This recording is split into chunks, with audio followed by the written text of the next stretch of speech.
परमेश्वर आपको एक ऐसा हथियार बनाना चाहता है जो धार्मिकता का हथियार है। क्योंकि बाइबल में लिखा है धार्मिकता के हथियार, और धार्मिकता के हथियार यानी कि परमेश्वर को जब एक व्यक्ति अपने आप को, अपने हाथों पैरों, अपने शरीर को समर्पित कर देता है तो वो परमेश्वर जो है उसको धार्मिकता का हथियार बनाता है। और हथियार बोले तो काटने वाला।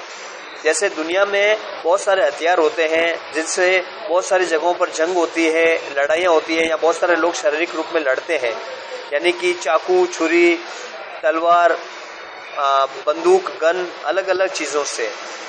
तो परमेश्वर आपको और हमको, हम सबको एक धार्मिकता का एक हथियार बनाना चाहता है। और ऐसा हथियार कि किसी के भी जीवन में जब आप हथियार बने रहेंगे और किसी के जीवन में आप जाएंगे तो उनके जीवन से पाप को काटेंगे, आप श्राप को, बीमारियों को काटेंगे और शैतान के कामों को आप पूरी तरह से काट के नाश कर देंगे। क्योंकि हथियार काटता है, हथियार काट के अलग करता है।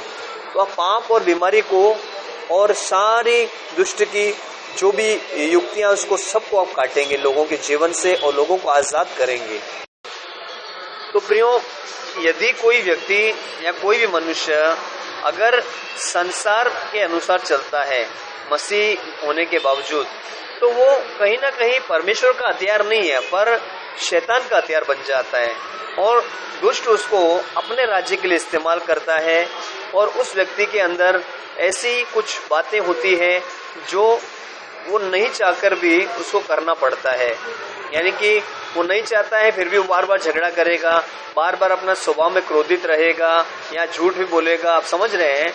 तो परमेश्वर इसीलिए कहता है कि अपने आप को सौंप दो।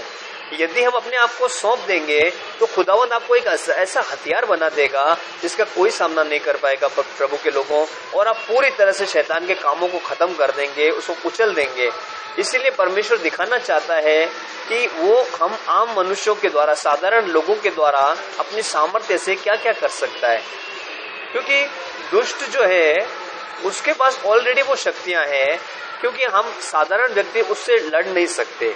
लेकिन परमेश्वर का हथियार होके हम उसके कामों को काट सकते हैं, उसकी सारी बातों को हम काट सकते हैं, उसको रौंद सकते हैं, ये लेकिन परमेश्वर के वचन के अनुसार। तो इसीलिए वचन रूपी हथियार लेके हमें स्वयं हथियार बनना है। इसलिए परमेश्वर का वचन कहता है कि तुम्हारे विरोध में कोई भी बना हुआ हथियार जो है वो सफल कभी नहीं होगा। क्यों नहीं होगा? क्योंकि आप खुद एक ऐसे हथियार बन जाएंगे जिसको परमेश्वर इस्तेमाल करेगा, और ऐसा इस्तेमाल करेगा कोई भी उसका सामना नहीं कर पाएगा। सारी दुष्ट की शक्तियां भी वहां खत्म हो जाएगी, आपके सामने काट दी जाएंगी। जिनके जीवन में आप जाएंगे उनके जीवन में हथियार होने के कारण आप उनके जीवन से पाप को, श्राप को, बीमारियों को, मृत्यु को काट देंगे। इसीलिए हमें हथियार होना बहुत जरूरी है। हथियार बनना आसान नहीं है, लेकिन हथियार बनने के बाद बहुत ही अच्छा है कि हम परमेश्वर के काम के लिए इस्तेमाल हों।